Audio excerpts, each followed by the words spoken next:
Welcome back to my YouTube channel. This is me Nancy Niranjan and in this video I am gonna talk about कि law की strategy क्या होनी चाहिए so that you will be able to clear your C A foundation in first attempt. So first of all as I told you in first video कि आपको one shot सीखने हैं from Shantam sir की YouTube channel. एक प्रयास से Indian contracted सबसे पहले ख़त्म करो एंड उसके बाद में ब्रह्मास्त्र सीरीज़ जो उससे राइटिंग प्रैक्टिस करो.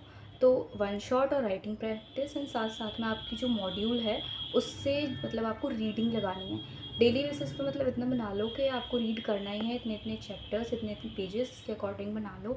और उसके जो बैग एक्सरसाइज के क्वेश्चंस हैं वो भी इक्वली इंपॉर्टेंट है, ठीक है. और PYQs तो है. सो समराइज़ करती हूँ मैं. सबसे पहले तो शांतम सर के यूट्यूब चैनल पे आपको जाना है, मतलब अनअकैडमी वाले पे. उससे आपको एक प्रयास सीरीज से इंडियन कॉन्ट्रैक्ट कवर करना है अच्छे से. लगभग लेक्चर्स 20+ होंगे मेरे को इतना याद नहीं है बट है थोड़ा ज़्यादा है सिलेबस. तो वो करने हैं. उसके बाद सोगा वगैरह, negotiable instrument act, LLP, IRF, companies act and partnership act वगैरह सारे कंप्लीट करने हैं, ठीक है. जितना ज़्यादा हो सके उतना कंप्लीट करना है.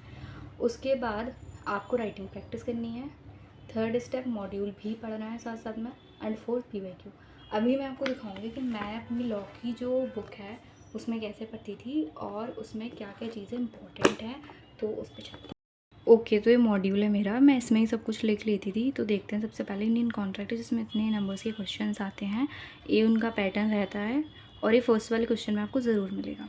उसके बाद में कंपनीज एक्ट 14 मार्क्स, फिर पार्टनरशिप एक्ट 20 मार्क्स, सोगा 21, LLP और IRF जो है वो 6 मार्क्स के हैं, नेगोशिएबल 14 का है. तो आप इस तरीके से ऐसे लिख सकते हो तो ईजी हो जाए.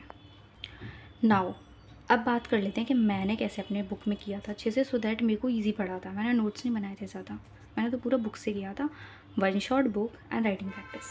ओके, तो सर वे सबसे पहले करवाते हैं कि मतलब एक्ट क्यों आया, कब आया, कहाँ आया, तो ये सर बताते हैं. उसके बाद में हमें सीक्वेंस से पढ़ना होता है. इसमें यूनिट 1 पढ़नी है, 3 पढ़नी है और 2 पढ़नी होती है.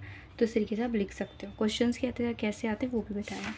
फिर आपको इस तरीके से मतलब ये सारी इंपॉर्टेंट्स लाइन्स को हाईलाइट करना है एंड उसके बाद में इन सबको याद करना है. जो केस है इसको तो बिल्कुल नहीं करना है क्योंकि इससे क्वेश्चंस आते हैं.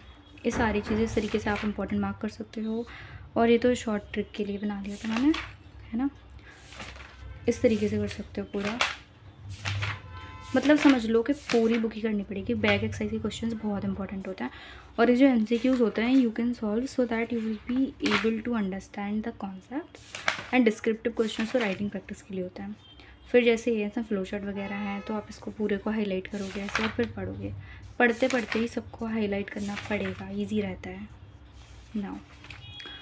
तो इस तरीके से आपको पूरी बुक में करना पड़ेगा, ठीक है. और भी देख लेते हैं मैंने किस तरीके से किया था. और जैसे कि ये LLP चैप्टर है, मतलब छोटा चैप्टर है लेकिन इसमें जो याद करने में बहुत ज़्यादा प्रॉब्लम होती थी मेरे को. तो आप मतलब शॉर्ट नोट्स बना के ऐसे कर सकते हो. एंड उसके बाद में मैंने बुक में और ये किया हुआ था और मैं इसके शॉर्ट नोट्स भी शेयर कर दूँगी अगर आप लोग को चाहिए हो तो. और ये सोगा वगैरह था. वैसे मैं सच बोलूँ तो मैंने सोगा पढ़ा नहीं था बहुत अच्छे से, थोड़ा पढ़ा था.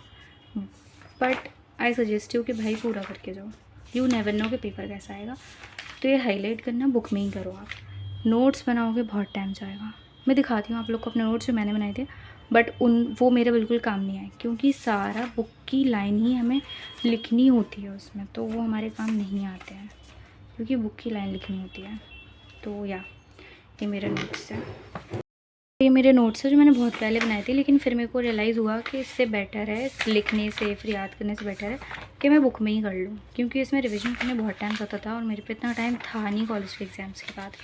तो फिर मैंने उसको बंद कर दिया था. तो आई सजेस्ट यू कि बुक से ही करो और बुक में ही नोट्स बना लो. क्या ये था मेरी बुक के नोट्स. और अगर आपने ये कर लिया पूरा हाईलाइट कर लिया तो सच्ची बोल रही हूँ 50+ ईजीली आ सकते हैं. आई डोंट नो लोग फेल क्यों होते हैं क्योंकि शायद वो प्रैक्टिस कम करते हैं या फिर टीचर अच्छे नहीं मिलते हैं. सो आई सजेस्ट यू कि प्रैक्टिस ज़्यादा करो और मॉड्यूल इज़ योर बाइबल तो उसको फॉलो करो अच्छे से.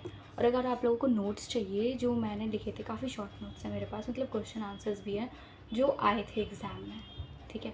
तो comment down and I will share. Thank you so much for watching. Bye bye.